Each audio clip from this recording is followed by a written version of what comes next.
ان کافروں سے کہو کہ بھلا دیکھو تو اگر اللہ تمہارے کان اور آنکھیں چھین لے اور تمہارے دلوں پر مہر لگا دے تو اللہ کے سوا کون سا معبود ہے جو تمہیں یہ نعمتیں پھر بخشے؟ دیکھو ہم کس کس طرح اپنی آیتیں بیان کرتے ہیں، پھر بھی یہ لوگ روگردانی کیے جاتی ہیں۔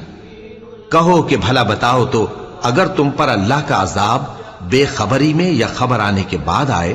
تو کیا ظالم لوگوں کے سوا کوئی اور بھی ہلاک ہوگا؟ اور ہم جو پیغمبروں کو بھیجتے رہے ہیں تو خوشخبری سنانے اور ڈرانے کو،